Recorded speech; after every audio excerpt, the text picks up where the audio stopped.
ونستعينه ونستغفره ونعوذ بالله من شرور أنفسنا ومن سيئات أعمالنا من يهده الله فلا مضل له ومن يضلل فلا هادي له وأشهد أن لا إله إلا الله وحده لا شريك له وأشهد أن محمدا عبده ورسوله أما بعد فإن خير الحديث كتاب الله وخير الهدي هدي محمد صلى الله عليه وسلم وشر الأمور محدثاتها وكل محدثة بدعة وكل بدعة ضلالة وكل ضلالة في النار. أعوذ بالله من الشيطان الرجيم. بسم الله الرحمن الرحيم. الحمد لله رب العالمين الرحمن الرحيم مالك يوم الدين إياك نعبد وإياك نستعين اهدنا الصراط المستقيم صراط الذين أنعمت عليهم غیر المغضوب علیہم ولا الضالین آمین. محترم حاضرین، آج خطبہ جمعہ کے محدود وقت میں منبر رسول پر کھڑے ہونے کے بعد میرے سامنے کئی مناسبتیں ہیں جس پر گفتگو کی جائے. یوں تو چھوٹے بڑے بہت سارے معاملات اور موضوعات ہیں. موٹے موٹے طور پر دیکھیں تو آج کے منظرنامے میں ایک بڑا صدمہ پہنچانے والا معاملہ فلسطین کا داغ نظر آتا ہے جو لہو لہان ہے.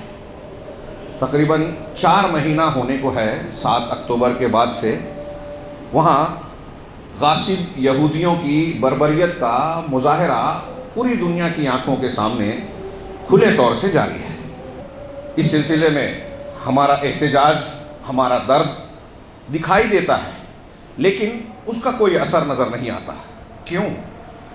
اس تناظر میں، اس پورے سانحے کے تناظر میں ہمارے لیے غور و فکر کا بڑا موقع ہے. مظلومین کا کیا معاملہ ہے؟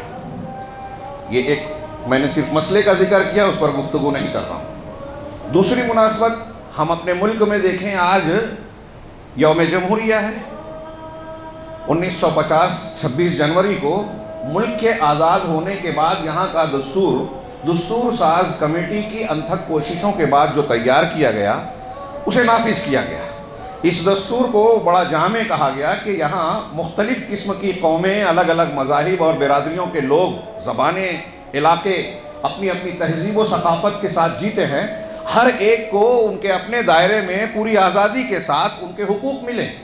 یہ دستور کی ضمانت ہے اس کی تمہید میں بظاہر. اور اس آزادی کے حصول کے لیے جن لوگوں نے قربانی دی اس میں سر فہرست مسلمان، اور مسلمانوں میں سر فہرست اہل الحدیث ہیں، جنہیں انگریزوں نے وہابی کا نام دیا.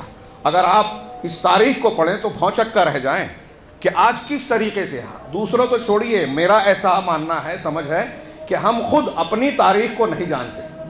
تحریک شہیدین، تحریک آزادی، ہندوستان میں قرآن و حدیث کی تعلیمات کو عام کرنے کے لیے ہمارے اسلاف نے کتنی قربانیاں دی ہیں، جانوں کو لٹایا ہے، مال لگایا ہے، وقت اور اپنی زندگیاں کھپا دی. ہم اور آپ اس کا اندازہ بھی نہیں کر سکتے. ایک حنفی عالم مشہور علی میاں ندوی تک یہ کہتے ہیں کہ ہندوستان کے سلفیان اور اہل الحدیث کی تاریخ، تحریک اہل حدیث میں جو قربانیاں انہوں نے دی ہے وہابیوں نے، اگر ہم اس پر غور سے دیکھیں تو محسوس یہ ہوتا ہے ایک تازہ جدید دور میں، مطلب آج کے دور میں صحابہ کرام کی قربانیوں کی یاد تازہ ہو جاتی ہے. کاش کہ موقع ہوتا میں اس پر کچھ روشنی ڈالتا. میں صرف یہ بتانا چاہ رہا ہوں کہ جس طبقے نے سب سے زیادہ قربانی دی، آج وہ طبقہ اور اس مذہب کے لوگوں کو اس ملک کے اندر انصاف سے بری طرح محروم کیا جا رہا ہے. ابھی ہم دیکھ رہے ہیں مختلف کارروائیاں کہ قانون کے 2 پیمانے. یوم جمہوریہ کے وقت جشن یہ منایا جاتا ہے کہ ہمارا دستور بنا جس نے ہر ایک کی آزادی کی ضمانت دی، حقدار کو حق ادا کرنے کا کوئی ایک دستاویز بن گیا.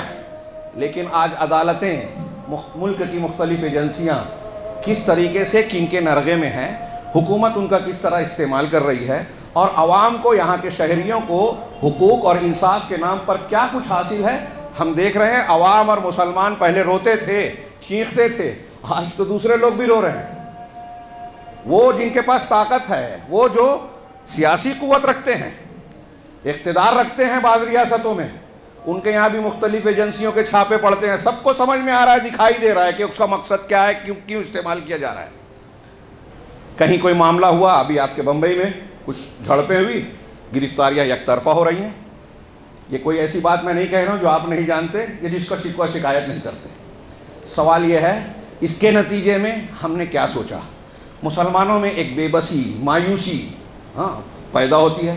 بعض مرتبہ بعض لوگ شکوہ شکایت بھی کرتے ہیں کہ اتنا ظلم ہو رہا ہے اور ہمارے ساتھ کیا معاملہ ہو رہا ہے۔ مسجد چھین لی گئی، توڑ دی گئی، منہدم کر دی گئی، فیصلہ اس کے حق میں کروایا گیا، مندر کے تعمیر ہو گیا، اس کی تعمیر کے بعد افتتاح ہوا، اور اس پر اس طرح سے پورے ملک میں رد عمل کا مظاہرہ کیا گیا جیسے کسی نے کسی دوسرے ملک کی فوج پر فتح حاصل کر لی ہو، بہت بڑا کارنامہ انجام دیا ہو۔ اقلیت کو دبا کر اور مختلف ہیلے بہانوں کو اختیار کر کے ایک عبادت گاہ کو قبضے میں کیا گیا، اور اس کو ثقافتی جنگ میں فتح مانا جاتا ہے، علامت مانا جا رہا ہے۔ اور یہاں یہ تاثر دینے کی کوشش کی جا رہی ہے کہ اب یہ یوم جمہوریہ کو جو قانون نافذ ہوا تھا اس کی جگہ، یہ انگریزوں کی یادگار ہے، اس کی جگہ ایسا قانون بنے گا جس کو وہ اپنا ایک نام دیتے ہیں نا، اس کا ذکر نہیں کرنا چاہتا خطبہ جمعہ میں۔ اور اس کے تناظر میں صرف مسلمانوں کو نہیں، یہاں کے کمزور طبقوں کو نشانہ بنایا جا رہا ہے، اور ان کی ملک کی مختلف صلاحیتوں پر کس طرح قبضہ کیا جا رہا ہے، بیچا جا رہا ہے، یہ بھی دکھائی دے رہا ہے۔ لوگ بے بس ہیں، غریب تر ہو رہا ہے، بے روزگاری، بھوک مری اور نہ جانے کیسے کیسے مسائل پسرتے جا رہے ہیں۔ کیا حل ہو؟ یہ ایک دوسری مناسبت تھی جس پر گفتگو کی جائے۔ ایک تیسری مناسبت جس کا تعلق میں یہ کہوں گا کہ مسلمانوں کے لیے ہم جو سوچ رہے ہیں کہ ہم بے بس ہیں، ہماری دعائیں قبول نہیں ہو رہی ہیں، اس سے اس کا تعلق ہے۔ وہ یہ کہ دین کی شکل و صورت کو جگہ جگہ بگاڑا جا رہا ہے۔ شبہات اور شہوات کے فتنے جو ہے مسلمانوں کو گھیرے میں لیے ہوئے ہیں۔ اس کے لیے منظم کوششیں ہو رہی ہے، اور پھر ہم نے اپنے آپ کو، اپنے نوجوانوں کو، اپنی نئی نسل کو قرآن و حدیث کے خالص دین سے جاہل رکھ کر، ان سے دور رکھ کے اس کی راہ ہموار کی ہے کہ ہمارا بچہ کسی بھی فتنے کا شکار ہو جائے، اور ہو رہے ہیں۔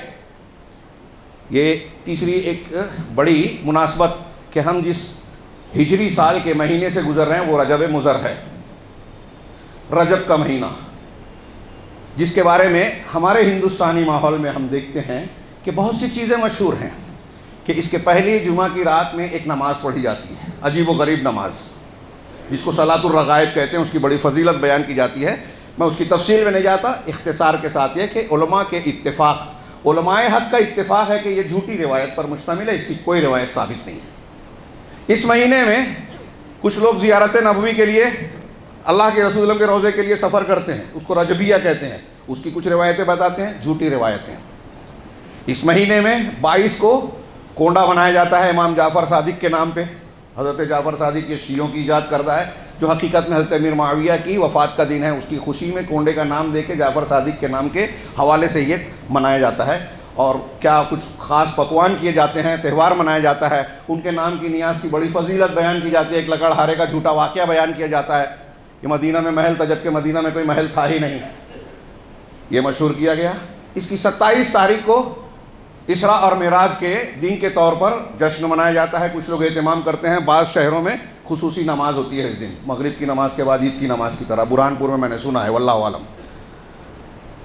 یہ بدعت و خرافات، اس مہینے کے جتنی چیزوں کا میں نے تذکرہ کیا ایک بھی ثابت نہیں، جھوٹی حدیثیں، مکذوب روایتیں مشہور کی گئیں اور اسے اسلام کی شکل دی گئی۔ اور یہ ایک مہینے کی میں بات کر رہا ہوں، ہر مہینے میں یا مختلف عبادات میں فضائل کے نام پر، جھوٹی حکایتوں کے نام پر، اسلام کے نام پر ایسی چیزیں مروج کر دی گئی ہیں جس کا اسلامی تعلیم سے، خالص اسلام سے کوئی تعلق ہے ہی نہیں۔ اور میں یہ کہنا چاہتا ہوں آج کے خطبے میں کہ اس بنیاد پر اگر ہم غور کریں تو ہمارے جتنے بھی مسائل، میں نے فلسطین کا ذکر کیا، میں نے ہندوستان میں مسلمانوں کے حقوق کی بازیابی اور انصاف کے حصول کی بات کی، اور اس سلسلے میں بے بسی اور مسلمانوں کے مظلومیت کا ذکر کیا، اس طرح اور بھی جو دوسرے مسائل ہیں، سماجی، ثقافتی، تہذیبی، دینی، اخلاقی، سب کا حل یہاں ہے کہ خالص دین اختیار کیا جائے، اور سب کی جڑ بنیاد یہ ہے کہ الٹے سیدھے دین پر عمل کیا جائے، بدعت و خرافات کو دین بتایا جائے۔ جیسے یہ رجب میں چند چیزوں کو اختیار کیا گیا، شعبان آئیں گی 15 شعبان، ہاں، ہر رمضان میں جو ثابت ہے وہاں سناٹا ہوگا، وہاں بھی عبادتیں وہ کی جاتی ہیں، اسلام کے نام پہ وہ چیزیں ہم کر رہے ہیں یا اپنے مسائل کے حل کے لیے وہ کام نہیں کرتے جو قرآن و حدیث نے بتایا، وہ کرتے ہیں جو قرآن و حدیث میں ہے ہی نہیں۔ جب ہم غلط محنت کر رہے ہیں تو صحیح نتیجے اور اجرت کی امید کیسے کر سکتے ہیں؟ اللہ تبارک و تعالیٰ نے جن چیزوں کو وعید، دھمکی اور عذاب کا باعث بتایا ہے، ہم ان چیزوں کو اختیار کریں، رسول کی مخالفت کر کے اللہ کے عذاب کو دعوت دیں اور امید رکھیں کہ اللہ رحمت برسائے گا، اللہ ہماری حفاظت کرے گا، دعاؤں کو قبول کرے گا، کیسے ممکن ہے؟ اگر ہم دیکھیں، میں نے خطبہ مسنونہ کے بعد سورۃ الفاتحہ کی تلاوت کی، ہم میں سے ہر شخص کو یاد ہے، بچے کو نماز اس کے بغیر ہوتی ہی نہیں، مقتدی ہو کے امام، صحیح بات یہی ہے، ثابت شدہ بات یہی ہے، لوگ اختلاف کریں کرتے رہیں، بغیر سورہ فاتحہ کے نماز نہیں ہوتی۔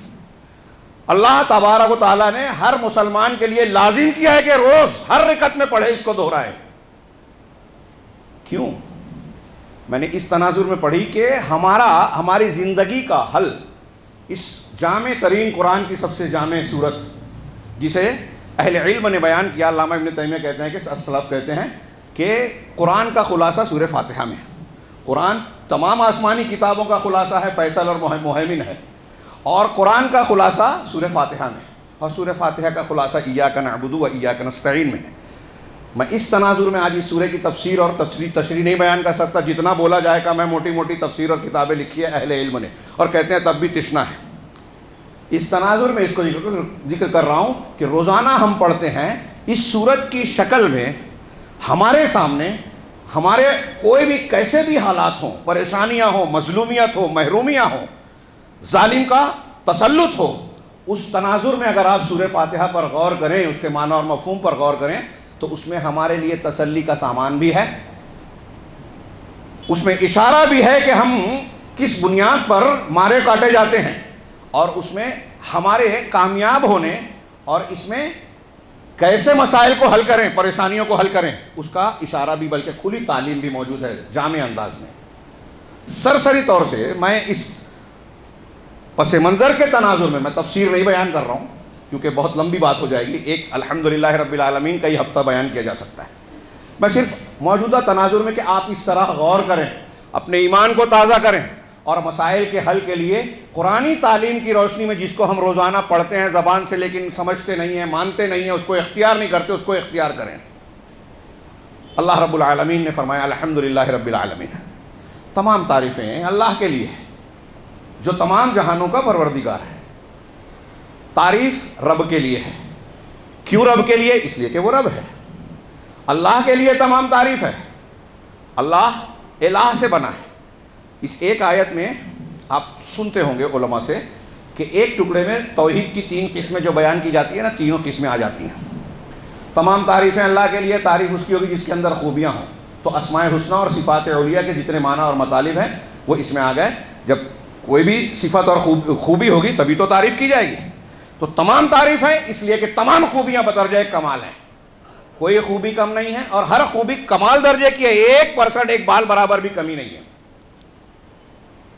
علم ہے تو اس کے علم سے بال برابر چیز، کائنات کی ماضی حال مستقبل کی چھپی اور چھپی کھلی ہوئی چیزوں میں سے ایک بال برابر چیز بھی اس کی خالی ہو جائے تو اتنی جہالت آ جائے گی، لیکن اللہ جہالت سے پرے ہے، اس کا علم کامل ہے، تو تمام تعریف اس کے لیے ہے، اللہ کے لیے۔ الہ ہے وہ، اس لیے عبادت کے لائق وہی ہے، اللہ الہ سے بنا ہے، ذوالالوہیہ، حضرت ابن عباس نے اس کی تشریح کی۔ تو تمام تعریف اللہ کے لیے ہے۔ کون اللہ؟ جو رب العالمین ہے۔ اب رب العالمین یعنی کائنات اور جہان کا پالنہار، پروردگار، خالق و مالک، اس کا نظام چلانے والا، تدبیر کرنے والا۔ کائنات میں کوئی بھی حرکت ہو رہی ہے، کوئی بھی واقعہ رونما ہو رہا ہے، وہ رب کی ربوبیت کے نتیجے میں ہو رہی ہے۔ اگر آپ کے ہمارے گھر میں میت ہوئی، اگر فلسطین پہ افتاد پڑ رہی ہے، مسجد ٹوٹ گئی، مندر بن گیا، افتتاح ہو گیا، اللہ کی مشیت کے بغیر ممکن ہی نہیں ہے۔ ہمارے بچے گرفتار ہو رہے ہیں، اللہ کی مشیت کے بغیر ممکن ہی نہیں ہے۔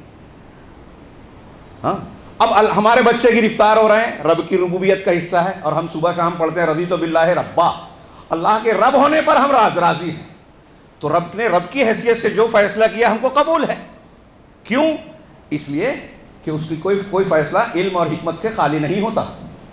جب ہم یہ کہہ رہے ہیں الحمدللہ رب العالمین، تو وہیں یہ اشارہ بھی ہے اس کی اپنی تفسیر اور معانی کے ساتھ ساتھ یہ ایک معنی کہ رب العالمین جب سب کچھ کر رہا ہے اس کے باوجود وہ جو کر رہا ہے وہ اچھا ہے، اس لیے کہ تمام تعریف کے لائق وہی ہے۔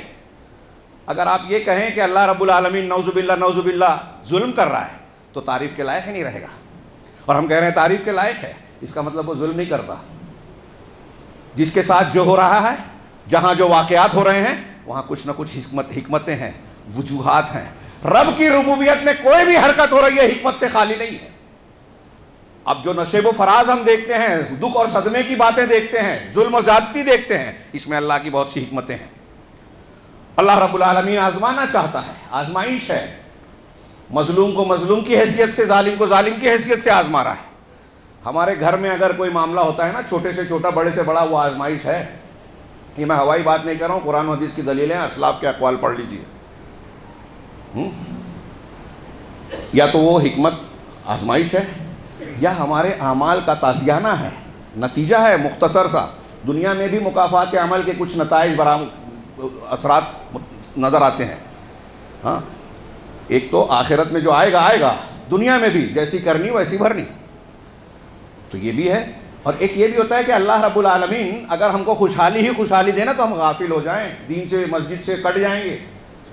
یہ جھنجھوڑتا بھی ہے اللہ رب العالمین کچھ تازیانوں کے ذریعے۔ اولا يرون انهم يفتنون في كل عام مرة او مرتين ثم لا يتوبون ولا هم يذكرون۔ سورہ توبہ کی یہ مشہور آیت آپ بہت سن چکے ہیں۔ کیا یہ دیکھتے نہیں کہ ہر سال میں 1 یا 2 مرتبہ فتنے میں پڑتے ہیں، مختلف قسم کے مسائل پیدا ہوتے ہیں، شدید قسم کے سنگین واقعات رونما ہوتے ہیں، فتنے میں پڑتے ہیں، ثم لا يتوبون، پھر بھی توبہ نہیں کرتے، ولا هم يذكرون، نصیحت نہیں حاصل کرتے۔ تو ان مسائل اور مصیبتوں اور فتنوں کا نتیجہ ایک یہ ہونا چاہیے کہ بندہ توبہ کرے، بندہ نصیحت پکڑے۔ یہ اللہ کی ایک حکمت ہے۔ ایسی اور بھی بہت ساری حکمتیں ہیں کہ ہمیں جھنجھوڑ کے جگاتے ہیں یہ واقعات اور یہ حادثات، اپنی حیثیت اور اوقات کو یاد دلاتے ہیں۔ ہاں، اور رب کی ربوبیت جو ہے وہ پال رہی ہے ہمیں۔ اس کے باوجود ایک بات یاد رکھیے کہ جو بھی نشیب و فراز آ رہے ہیں، اس کے باوجود اللہ رب العالمین الرحمن الرحیم ہے۔ اگلا جملہ جو ہے الرحمن الرحیم، نہایت مہربان اور لوگوں پر رحم کرنے والا، مہربانی کرنے والا۔ رحمان اور رحیم دو نام لایا گیا۔ ہاں، اختصار کے ساتھ ایک فرق بتاؤں، بعض علماء نے کہا کہ الرحمن اللہ کی رحمت ذاتی کا تذکرہ ہے، وہ ملعان الرحمہ، غضبان، غصے سے بھرا، تو رحمان رحمت سے بھرا، یہ وزن زیادتی کا معنی بتاتا ہے۔ ہاں، اور رحیم جو بندوں کے ساتھ رحمت کا برتاؤ کرتا ہے، یہ متعدی ہے۔ تو اللہ بذات خود سراپا رحمت ہے، رحمت کی صفت سے لبریز ہے۔ اور دوسرا الرحیم ہے جو بندوں کے ساتھ رحمت کرتا ہے، مخلوق کے ساتھ رحمت کرتا ہے۔ اللہ کی رحمت دیکھیے کہاں کہاں ہے۔ ہاں، اس کی رحمت ہے کہ مسجد توڑنے والوں کو بھی مہلت مل رہی ہے۔ اس کی رحمت ہے کہ فرعون نے انا ربکم الاعلی کہا، پھر بھی اس کو موقع ملا۔ فرعونوں اور نمرودوں کو چھوٹ دیتا ہے رب العالمین۔ موسیٰ علیہ السلام سے کہتا ہے کہ جاؤ اس کو دعوت دو، ہو سکتا ہے وہ خشیت اختیار کرے، ہدایت حاصل کر لے وے۔ فرعون کے لیے بھی توبہ کا دروازہ کھلا تھا عام حالات میں۔ یہ اس کی رحمت ہے۔ اس کی رحمت ہے کہ ہم گناہ کرتے ہیں چوری چھپے اور نہ جانے کیسے کیسے بدعت و خرافات کرتے ہیں، فوراً عذاب نہیں آتا، مہلت ملتی ہے، موقع ملتا ہے، اور توبہ کرے توبہ قبول ہوتی ہے۔ پھر گناہ کرتا ہے بندہ، پھر اللہ مہلت دیتا ہے۔ رحمت کے صرف بیان کریں کہ اللہ کی کتنی زبردست رحمت ہے کہ ہر ایک کو چھائی ہوئی ہے، کافروں کو بھی، مشرکوں کو بھی۔ یہ گناہ کر رہے ہیں، ظلم کر رہے ہیں، پھر بھی موقع مل رہا ہے۔ اللہ تبارک و تعالیٰ ان کو چانس دے رہا ہے، موقع دے رہا ہے، یہ اس کی رحمت ہے۔ اور اس کی رحمت اس کے غضب پر غالب ہے۔ یہی وجہ ہے کہ فرعونوں کو بھی موقع مل رہا ہے۔ ہاں، اللہ کے گھروں کو توڑنے والے، ہاں، اللہ کے بندوں پر بم برسانے والے اچھل کود مچا رہے ہیں اور اپنے آپ کو دنیا کا مالک سمجھ رہے ہیں۔ یہ اس کے رحمان اور رحیم کی وجہ سے ہے کہ وہ ربوبیت کے ساتھ کائنات کے نظام کو چلا رہا ہے اور اس کی رحمت کا غلبہ ہے۔ لیکن اس کی رحمت سے دھوکہ مت کھائیں، صرف رحم ہی رحم نہیں ہے، اگرچہ رحمت کا غلبہ ہے، اللہ کی شان ہے، لیکن آگے کہا مالک یوم الدین، وہ قیامت کے دین کا، دین یعنی جزا، بدلے کے دین کا مالک ہے۔ مالک آج کا بھی ہے، لیکن آج اس کی رحمت غالب ہے، تو کافروں کو مخالفوں کو، نافرمانوں کو بھی، سرکشوں کو بھی چھوٹ دے رہا ہے، موقع دے رہا ہے. توبہ کر لو، موقع ہے تو سدھر جاؤ. چانس دے رہا ہے ہم کو، آپ کو، یہاں تک کہ مخالفین کو، کافروں کو، فرعونوں کو، نمرودوں کو بھی، ابو جہلوں کو بھی موقع دے رہی ہے اس کی رحمت.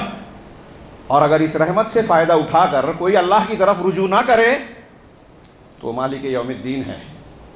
دنیا میں ہو سکتا ہے کوئی عذاب سے بچ جائے، یہ تسلی کا سامان ہے مسلمانوں کے لیے. جو لوگ مایوسی کا شکار ہوتے ہیں کہ ارے مسلمانوں کو قتل عام کر رہے ہیں، بم برسا رہے ہیں، غریبوں کے ساتھ ظلم زیادتی کر رہے ہیں، انصاف کا گلا گھونٹ رہے ہیں، عزتوں کو تار تار کر رہے ہیں، نہ بچیاں، نہ عزت محفوظ ہے، نہ مال محفوظ ہے، معمولی بات پر گھروں پہ بلڈوزر چل رہے ہیں اور ہماری دعائیں قبول نہیں ہوتی. یہ جو میں کہہ رہا ہوں، ہاں، یہ بعض لوگ سوشل میڈیا پہ لکھیں اس قسم کی باتیں، شکوے شکایت کی. مجھ سے کسی نے پوچھا، میں نے کہا ان سے سوال کریں کہ ایک بات بتائیے کہ قرآن حدیث پڑھیے اور یہ سوال کیجئے اپنے آپ سے، معاشرے سے، کہ ہمارے سماج اور معاشرے میں اللہ کو کے عذاب کو دعوت دینے والی چیزیں زیادہ ہو رہی ہیں یا اللہ کی رحمت کو؟ ہاں، اللہ نے کہا سودی لین دین کرو گے تو اللہ اور رسول سے جنگ کا اعلان کر دو. ہمارے سماج میں ہے نہیں یہ، جنگ کا اعلان کر نہیں رہے ہیں ہم اور آپ. اللہ سے جنگ کا اعلان کر کے سوچتے ہیں کہ اللہ ہم پر ظلم کرنے والوں کو نابود کر دے گا، ہماری مدد کرے گا. والدین کو اف نہ کہو. ہاں، بولتے ہیں ہم کو تو سب کو پتہ ہے. کہتے ہیں ہاں معلوم ہے ہم کو کہ والدین کو اف نہیں کرنا چاہیے، لیکن میرے ابا ذرا الگ ہیں. ان کے ابا قرآن حدیث کے دائرے سے باہر ہیں، ان کے لیے کچھ الگ قرآن اور حدیث اصول آنا چاہیے جو ان کو پتہ ہے، اللہ اور رسول کو پتہ نہیں تھی. نعوذ باللہ. کیا کہنا چاہتے ہیں؟ نماز فرض ہے، اس کو چھوڑنے پر کیا کچھ اثرات مرتب ہوتے ہیں، اس کے اختیار کرنے پر اللہ رب العالمین کی رحمت، اس کی مدد، اللہ کا ذمہ ہوتا ہے. 5 وقت کی نماز پڑھنے والا اللہ کی ذمہ داری میں ہوتا ہے. حدیثیں ہیں. کتنے مسلمان اس کی پابندی کرتے ہیں، مرد اور خواتین؟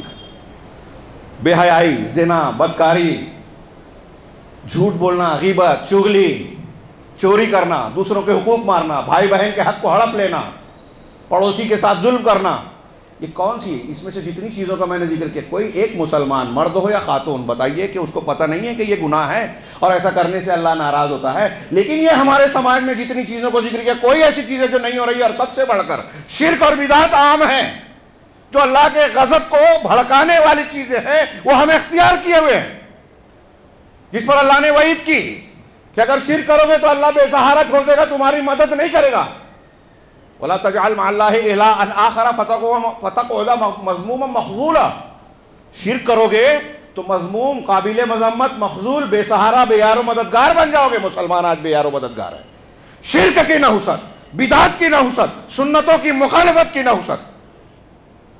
اب آپ محنت کریں، کانفرنس کر رہے ہیں، میمورنڈم دے رہے ہیں، کلیکٹر کے پاس، ان کے پاس، ان کے پاس، مسلمانوں کے پاس سیاسی طاقت آ جائے، سرکاری نوکریاں مل جائیں، فلاں مل جائے، ڈھیما مل جائے. بہت سے ملکوں میں ہے، پھر بھی دنیاوی سطح پر عالمی منظرنامے میں بے بس ہیں مسلمان. یہ ساری قوتیں مل جائیں، اگر ایمانی کا قوت، دینی قوت، اخلاقی قوت، روحانی قوت نہیں ہے تو ساری قوتیں بیکار ہیں. اور اگر یہ قوت مل جائے تو وہ کمزور بھی رہے گی تو اللہ رب العالمین نپٹ لے گا. یونس علیہ السلام مچھلی کے پیٹ میں تھے، کوئی سہارا نہیں تھا دنیاوی، صرف دعا کی، اللہ نے بچایا. ابراہیم علیہ السلام کو آگ میں ڈالا گیا، کتنے پاور تھی، کتنے وسائل تھے، اللہ نے لاج رکھی، رسوا نہیں کیا، آگ کو ٹھنڈی اور سلامتی والی بنا دیا. ہم ہر سال پڑھتے ہیں لیکن بس واقعہ اور کہانی کے طور پر. ہماری زندگیوں سے ان واقعات کا تعلق ہے. اس سورت کا جو ہم روزانہ ہر نماز میں پڑھتے ہیں، ہم اس کو دوسری دنیا کی چیز سمجھتے ہیں اور اپنی عملی یا پریکٹیکل لائف کو سمجھتے ہیں کہ اس کا تعلق ہمارے دین کے معاملات سے نہیں ہے. مولویوں کو کیا سمجھتا ہے؟ یاد رکھیے کہ مسائل کو سب سے زیادہ بہتر انداز میں وہی جانے گا جو قرآن حدیث کو صحیح جانے گا. ہمارے یہاں تحریکی حضرات یہود و نصارہ کا پروپیگنڈ اڑاتے ہیں کہ مولویوں کو تو دنیا سے تعلق ہی نہیں ہے، وہ فقہ الواقع نہیں جانتے، انہیں حالات اور واقعات کی فقہ ان کو نہیں. جتنا قرآن حدیث کو جاننے والا حالات کا صحیح تجزیہ کرے گا کوئی نہیں کرے گا. منبر رسول سے ذمہ داری سے دلائل کی بنیاد پہ کہہ رہا ہوں، موقع نہیں ہے کہ میں اس کا ثبوت دوں، تفصیل میں جاؤں. تو مالک یوم الدین، قیامت کے دن کا مالک، اور دنیا میں بھی وہ جزا اور پکڑ کرتا ہے، اعمال کے نتائج دیتا ہے. ہم یہ جانتے ہیں کہ جس طرح مادی طور پر 100 سال پہلے، 1000 سال پہلے اگر ایک آدمی زہر کھاتا تھا تو آج ایسا نہیں ہوتا کہ کوئی زہر کھائے اور اس کی صحت اچھی ہو جائے. اگر 1000 سال پہلے زہر کھانے سے آدمی مرتا تھا تو آج بھی مرے گا. 1000 سال پہلے شہد کی جو تاثیر تھی آج بھی وہی ہے. اگر 2000 سال پہلے گیہوں بونے سے چاول نہیں اگتا تھا, ببول کے درخت میں آم نہیں لگتا تھا, تو آج کیسے لگ سکتا ہے؟ سوال ہی نہیں ہے, قانون بدلتا نہیں.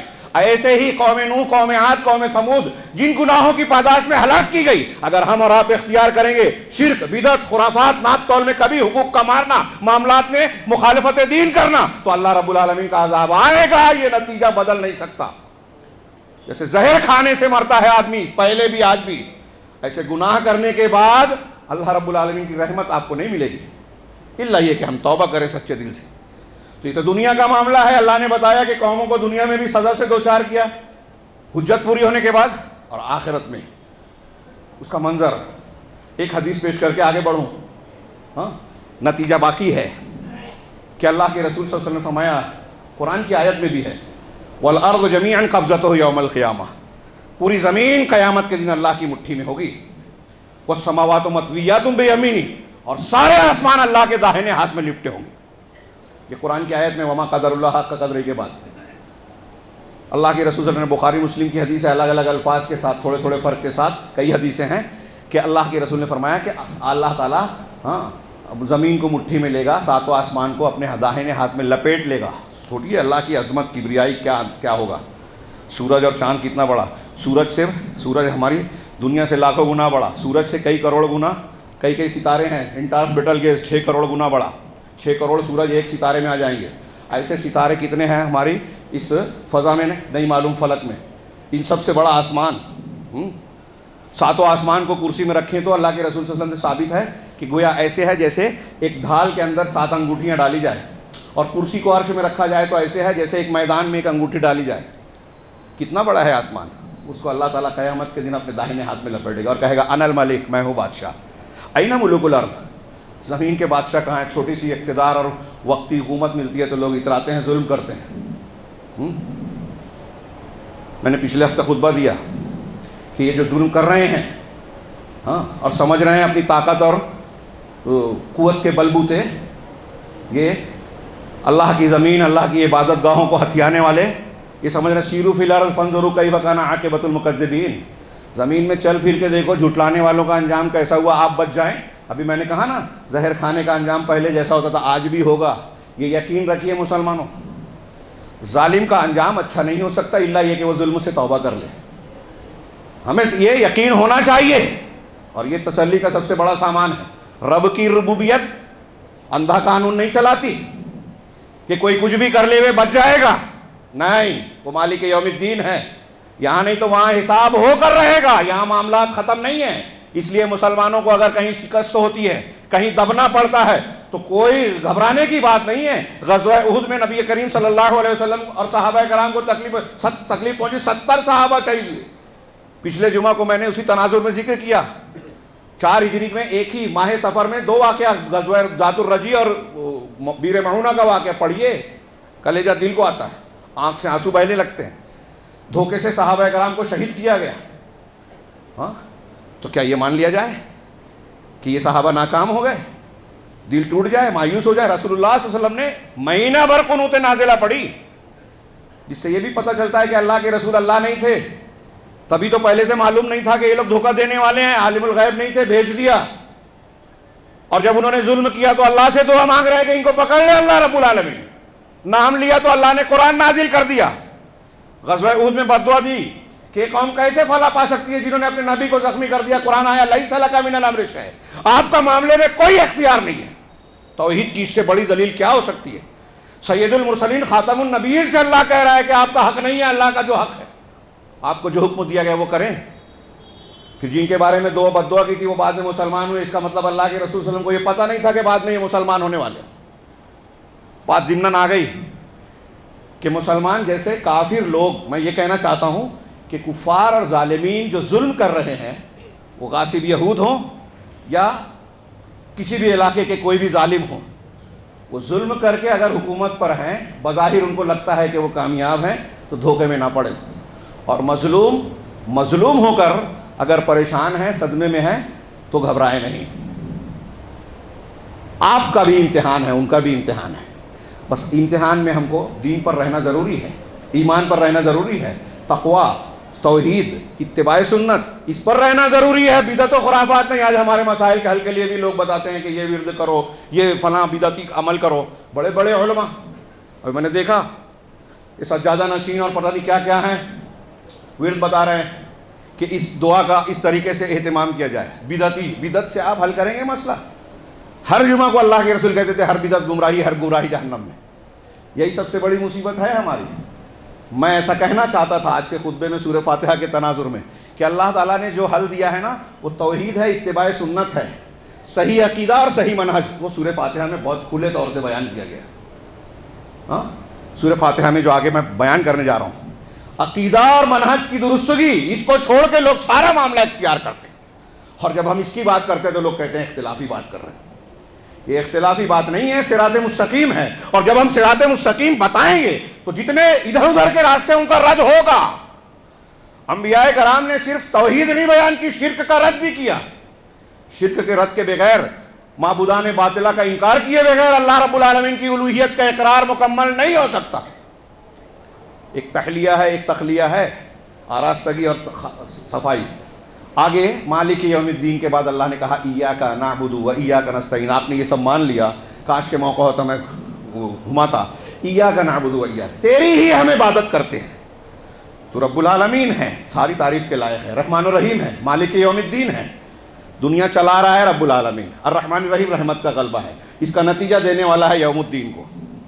تو اب جب ایسا ہونے والا ہے، ہمارا امتحان ہے، تو اے پروردگار ہم تیری ہی عبادت کرتے ہیں، جس مقصد کے تحت تو نے پیدا کیا، وما خلقت الجن والانس الا لیعبدون، اس مقصد کو ہم پورا کرنے والے ہیں اور تجھی سے مدد طلب کرنے والے ہیں۔ ایاک نعبد، لا الہ الا اللہ کا معنی ہے کہ اللہ کے سوا کوئی معبود برحق نہیں، بندہ کہہ رہا ہے ہم تیری ہی عبادت کرتے ہیں۔ ہاں، اور وَإِيَّاكَ نَسْتَعِينُ، لا حول ولا قوت الا باللہ کا معنی ہے کہ طاقت اور قوت صرف اللہ کی ہے۔ اب فلسطین کے مسئلے کو حل کرنا ہے تو اللہ سے مانگو، ہندوستان کی مظلومیت میں سہارا ڈھونڈنا ہے اللہ سے لو، بے روزگاری ہو، گھر میں فاقہ ہو، ساس بہو کا جھگڑا ہو، ہاں، چھوٹے سے چھوٹا مسئلہ ہو، اللہ کے رسول صلی اللہ علیہ وسلم جوتے کا تسمہ بھی اللہ سے مانگتے تھے۔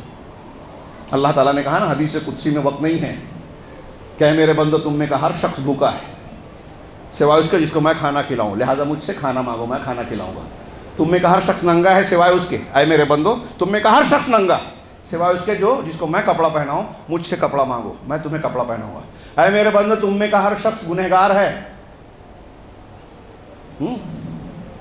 تم میں کا ہر شخص گمراہ ہے سوائے اس کے جس کو میں ہدایت دوں، مجھ سے ہدایت مانگو۔ اے میرے بندو تم میں کا ہر شخص گنہگار ہے سوائے اس کے جس کو میں معافی دوں، بخشش کروں، لہٰذا مجھ سے معافی مانگو، میں معاف کروں گا۔ کھانا، کپڑا، جسم کی ضرورت، ہدایت اور بخشش، روح کی اور کامیابی کی ضرورت۔ اللہ نے دو چیزوں کی مثالیں دی، دو چیزوں کو بیان کیا کہ یہ دونوں چیزیں روحانی اور جسمانی ساری ضروریات کو دینے والی ذات صرف اللہ کی، اللہ سے ہی مانگو۔ ایاک نعبد و ایاک نستعین کہہ رہے ہو تو اسی سے مانگو۔ اب یہاں میں کہنا چاہتا تھا لیکن موقع نہیں ہے کہ ایاک نعبد و ایاک نستعین سارے مسلمان نماز کی ہر رکعت میں پڑھتے ہیں لیکن مانتے نہیں ہیں۔ کوئی کہہ رہا ہے، لکھ بھی رہا ہے، کہہ بھی رہا ہے کہ اللہ کے رسول صلی اللہ علیہ وسلم سے وسیلہ لگا کے دعا مانگیں گے، مطلب صرف اللہ سے نہیں مانگ رہے ہیں، بزرگوں کا وسیلہ لگائیں گے، کوئی قبروں پہ جا کے مانگ رہا ہے، کوئی بزرگان دین کو پکار رہا ہے، یا شیخ عبد القادر جیلانی، یا فلاں یا فلاں، کوئی ایسے طریقے اختیار کر رہا ہے جو اللہ نے بتایا ہی نہیں ہے مانگنے کا۔ ہاں، بدعتی دعائیں کر رہے ہیں، میڈ ان انڈیا، بدعتی طریقے اختیار کر رہے ہیں عبادات فضائل کے نام پہ۔ ہاں، بزرگان دین وہ ایسے تھے، وہ ویسے تھے، ہوا میں اڑتے تھے، پانی میں تیرتے تھے، بلکہ پانی میں اڑتے تھے، ہوا میں تیرتے تھے، اور ایک وضو سے زندگی بھر نماز پڑھتے تھے۔ یہ سب بتانے کے بعد کیا کہنا چاہتے ہیں کہ قرآن حدیث کو چھوڑ کے ان کے بات مانی جائے، اور یہ ہندوستان میں یہ دکانیں چل رہی ہیں، چلا رہے ہیں، ہم بولے تو نہ برے ہو جاتے ہیں۔ لکھ لیں مسلمان کہ اسی بنیاد پر مسلمان جو ہے مارے جا رہے ہیں، کاٹے جا رہے ہیں، ان کی دعائیں قبول نہیں ہو رہی ہے۔ سب سے بڑی وجہ یہی ہے کہ آپ ایاک نعبد و ایاک نستعین کہتے ہیں لیکن جھوٹ بولتے ہیں، صرف اللہ کی عبادت نہیں کر رہے ہیں، حلال حرام کا حق بزرگوں کو، اماموں کو اور فلاں کو دے رکھا ہے۔ ایک صوفی ہے، بولتا ہے پیر صاحب جو کہہ رہے ہیں اسی کی ماننا پڑے گی، قال اللہ قال رسول، قرآن حدیث کو کھرچ کر دماغ سے نکال دو. جو پیر صاحب کہہ رہے ہیں، جو ہمارا سلسلہ کہہ رہا ہے، جو عبادت یہ بتا رہے ہیں وہ کرو، اس کی فضیلت ہے. قرآن حدیث چھوڑ دو. اس سے بڑھ کر عذاب کو دعوت دینے والی بات کیا ہو سکتی ہے کہ اپنے آپ کو مسلمان کہتے ہیں، تزکیہ نفس کا دعویٰ کرتے ہیں اور اللہ اور اس کے رسول کی تعلیم کی مخالفت کرتے ہیں. اللہ نے کس لیے قرآن اتارا؟ ہدایت کے لیے. رسول کو بھیجا، تعلیم دی، ان کی حفاظت کا ذمہ لیا، قیامت تک کے لیے قرآن اور قرآن کے علوم کو، حدیث اور حدیث کے علوم کو محفوظ بنا دیا. کس لیے؟ یہ مذاق ہے. صوفی کھڑا ہو کے بولتا ہے کہ قرآن حدیث کو چھوڑو، میری بارو، اور ہم مان رہے ہیں، ہمارے یہاں لوگ مان رہے ہیں. ہندوؤں کا عقیدہ، فلسفیوں کا، یونانیوں کا عقیدہ وحدت الوجود، مسلمان مان رہے ہیں جو دنیا کا سب سے بڑا شرک ہے. ہر چیز میں اللہ ہے. یہ ہمارے یہاں وحدت الوجود کے نام پہ مانا. پھر کیسے آپ کہہ سکتے ہو ایاک نعبد و ایاک نستعین؟ جھوٹ بول رہے ہیں آپ. اور جب تک جھوٹ بولتے رہیں گے آپ پریشان رہیں گے. آزمائش ہوتی ہے، ہم کو بم برس رہا ہے ہمارے اوپر، تو یہ آزمائش بھی ہو سکتی ہے، عذاب بھی ہو سکتا ہے. جب ہم شرک اور کفر کر رہے ہیں تو عذاب ہوگا. مسلمان ہوتے ہوئے ہوگا تو امتحان ہوگا. انبیاء کو بھی امتحان سے گزرنا پڑا. ایاک نعبد و ایاک نستعین. میں نے ابھی جملہ کہا تھا شروع میں کہ علامہ ابن تیمیہ کہتے ہیں اور سلف کہتے ہیں کہ سورہ فاتحہ قرآن کا خلاصہ اور ایاک نعبد و ایاک نستعین سورہ فاتحہ کا خلاصہ. اس اعتبار سے آپ اس کے معنی مفہوم پر غور کیجئے. اس کی تفصیل پر میں نے کئی مرتبہ کئی مقامات پر بیان کیا ہے. فی الحال موقع نہیں ہے، آگے بڑھتے ہیں. یہ عبادت تیری ہی کرتے ہیں، مدد تجھ سے ہی مانگتے ہیں. یہاں عقیدہ درست کرنا ضروری ہے. سورہ فاتحہ ہماری زندگی کے ہر مسئلے کو حل کرنے کا یہ نسخہ پیش کر رہا ہے. ہاں، یہ ہر نماز میں ہم پڑھتے ہیں نا، یہ ہر نماز میں پڑھنے کے مطلب ہر وقت ہماری ضرورت ہے. آگے پھر دعا سکھائی کہ تو رب ہے، تو رحمان رحیم ہے، تو مالک یوم الدین ہے، لہذا ہم تیری عبادت کرتے ہیں، تجھ سے ہی مدد مانگتے ہیں. کسی اور سے کسی لو نہیں لگاتے، کسی اور کے سامنے جھکتے نہیں، کسی اور سے امید نہیں رکھتے، کسی اور سے خوف نہیں کھاتے ہو عبادت والا. اب پروردگار جب ہم نے یہ عہد و پیمان کر لیا تو بتا تیری عبادت کیسے کریں، کون سا راستہ اختیار کریں، تیری پسند اور ناپسند کیا ہے، کیسے معلوم کریں. تو اللہ نے دعا سکھائی، اہدنا الصراط المستقیم. ہاں، علامہ ابن تیمیہ کہتے ہیں کہ بندے کے لیے سب سے اہم، سب سے نفع بخش، سب سے ضروری دعا یہی ہے، اہدنا الصراط المستقیم. کتنی شدید ضرورت ہے.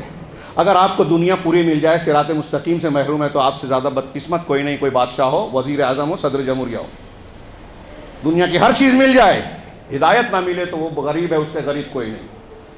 اور ہدایت مل گئی تو آپ فاقہ بھی کر رہے ہیں، تو آپ سے مالدار اور خوش قسمت کوئی نہیں ہے. یہ دھیان رکھیے نوجوانوں، اس کی قدر کیجیے. ہاں، مرتد مت ہوئیے، دنیا کے چمک دمک کے پیچھے پڑھ کے اس ہدایت کو گنوائیے نہیں. آج تعلیم سے، میڈیا سے، فلموں سے، ٹی وی چینل سے، اقتصادیات سے، سماجی اصولوں اور ضابطوں سے، نئے نئے تنظیموں سے آپ کو آپ کے صراط مستقیم سے ہٹانے کے لیے شیاطین الانس والجن ہر طرح سے حملہ کر رہے ہیں. لہذا دعا بھی کیجئے، کوشش بھی کیجئے، اہدنا الصراط المستقیم، کہ ہمیں صراط مستقیم کی ہدایت دے. صراط مستقیم پر چلا، ہدایت کا معنی توفیق بھی ہے، چلانا بھی ہے، قائم رکھنا بھی ہے. تفصیل کا موقع نہیں ہے. اب صراط مستقیم پر چلا. علامہ عبد الرحمن بن ناصر السعدی کی تفسیر انتہائی شارٹ میں وہ کہتے ہیں کہ اہدنا الصراط المستقیم یہاں صلہ نہیں ہے، تو دونوں معنی اس میں آئے گا. اہدنا الی الصراط المستقیم، اہدنا فی الصراط المستقیم، دونوں معنی اس میں شامل ہے. جب ہم الی سے اس کا ترجمہ اور مفہوم کریں گے تو معنی یہ ہوگا کہ دنیا میں بہت سارے مذہب ہیں. یہودیت ہے، عیسائیت ہے، نصرانیت ہے، اور نہ جانے کون کون سے، جین مذہب، ہندو مذہب، فلاں مذہب، فلاں مذہب، بہت سے مذہب ہیں. ان مذاہب میں جو سچا اور تیرا پسندیدہ مذہب ہے اس کی رہنمائی کر دے، اس کی ہدایت دے دے. باطل مذاہب سے بچا کر وہ مذہب جس کو تو پسند کرتا ہے، سچا راستہ ہے. یہ مذاہب میں صحیح راستہ ہو گیا. اب اسلام لے آیا، تو اسلام اختیار کرنے کے بعد مسلمانوں میں بہت سارے فرقے ہیں، اور نبی صلی اللہ علیہ وسلم کی زبان مبارک سے آپ سن چکے ہیں بار بار آپ کی حدیث کو کہ 73 فرقے ہوں گے، 72 جہنم کے راستے پر، ایک نجات والے راستے پر جس پر میں اور میرے صحابہ ہیں. اب ہم بولتے ہیں تو کہ اختلافی بات، نبی کریم صلی اللہ علیہ وسلم نے اختلافی بات بیان کی. یہ آپ کی اور ہماری ضرورت کی بات ہے کہ ہم 72 سے نہ ہوں. اور یہاں یہ بھی اشارہ ہے کہ اکثریت جو ہے غلط راستے پہ ہے، تو اکثریت کو اور تعداد کو مت دیکھیے، اصولوں کو اور ضابطوں کو دیکھیے. تو علامہ عبد الرحمن بن ناصر کہتے ہیں کہ جب ہم کہتے ہیں اہدنا الصراط المستقیم تو دوسرا معنی اس میں یہ شامل ہے کہ پروردگار یہ جو باطل اور بدعتی مذاہب ہیں، ہوائے نفس پر، احوا کی خواہشات کی پیروی کرنے والے مذاہب بدعتی جو قرآن و حدیث سے دائیں بائیں مڑ گئے، جہاں افراط و تفریط ہے، غلو یا جفا ہے، ان سے بچا کر جو امت وسط ہے، درمیانی راستہ ہے صراط مستقیم کا، صحیح منہج پر ہم کو چلا۔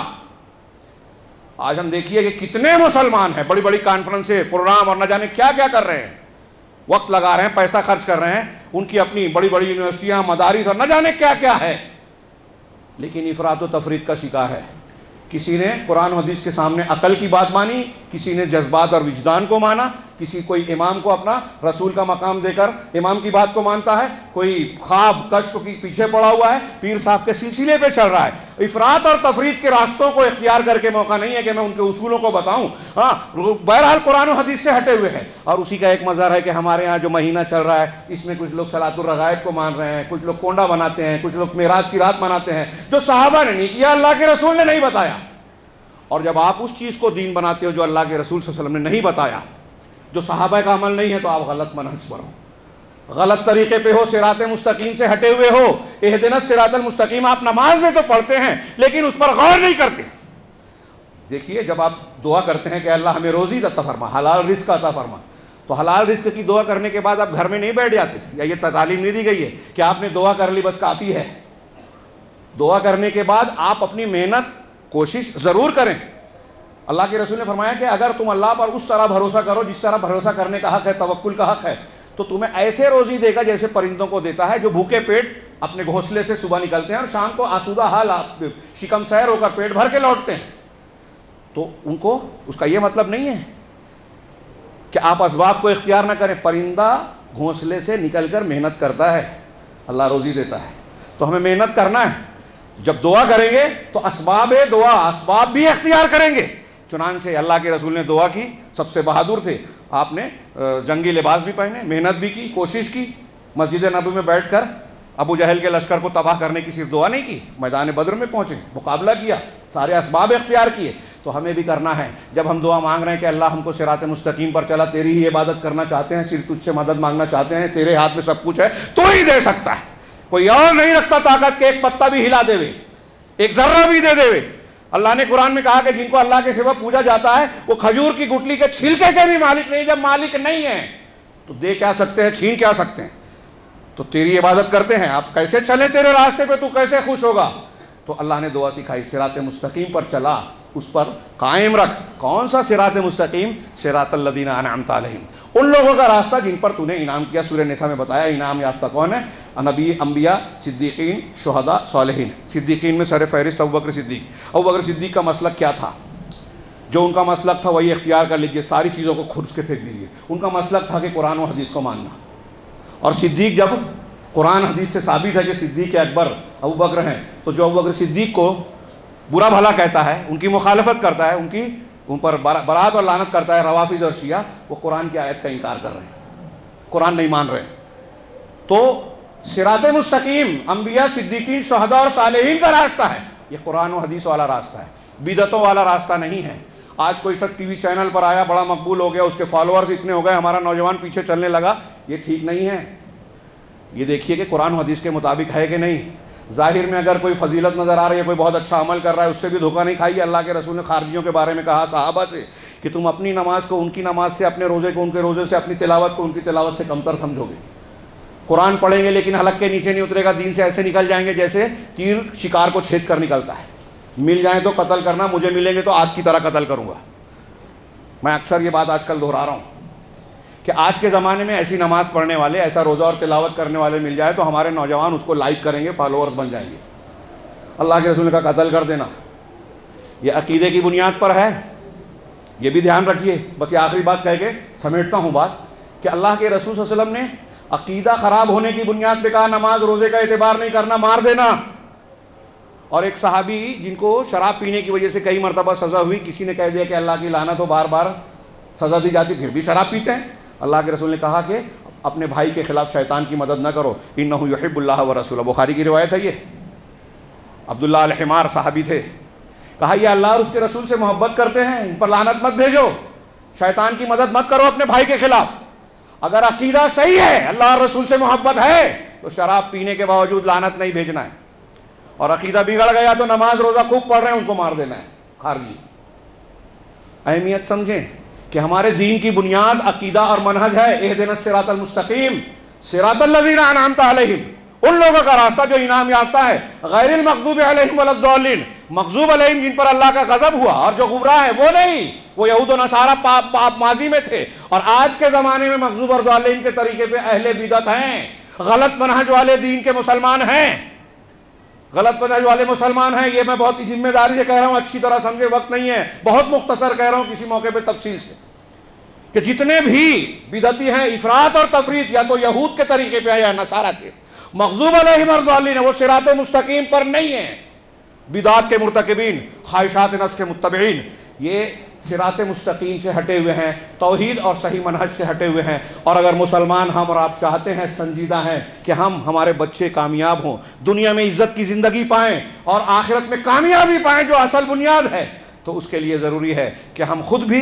اور اپنے اہل و عیال کو بھی صحیح عقیدہ سکھائیں، صحیح منہج بتائیں، اور یہ کہیں کہ یہ ایسی دولت ہے کہ جان چلی جائے، مال لٹ جائے، یہ دولت سلامت ہے تو آپ خوش قسمت ہیں، اور یہ لٹا کر آپ نے دنیا میں کچھ بھی حاصل کیا تو گھاٹے کا سودا ہے۔ اللہ رب العالمین سے دعا ہے کہ وہ ہمیں صحیح دین کی سمجھ عطا فرمائے، اور اس کی برکت سے آج دنیا میں ہم اور جو مسلمان پریشانیوں کا، مصیبتوں کا، دشمنوں کی یلغار کا شکار ہیں، رب العالمین ایسے میں مسلمانوں پر رحم فرماتے ہوئے توبہ کی توفیق دے وے اور اپنی رحمت کے سائے میں سمیٹ لے وے۔ اللہ تبارک و تعالی ہماری مدد فرمائے، مسلمانوں کی حفاظت فرمائے، وہ فلسطین ہو، ہندوستان ہو، دنیا کا کوئی بھی خصہ اور حصہ ہو، رب العالمین سارے مسلمانوں پر اپنی رحمت کا نزول فرمائے، توبہ کی توفیق دے، اور پھر ایسے اعمال اور ایسے عقائد کو اختیار کرنے کی توفیق دے جس کی برکت سے دنیا میں بھی کامیابی ملے اور آخرت میں بھی ہر قسم کے عذاب سے محفوظ رہیں۔ اقول قولی ھذا واستغفر اللہ لی ولسائر المسلمین وصلی اللہ علی نبینا محمد۔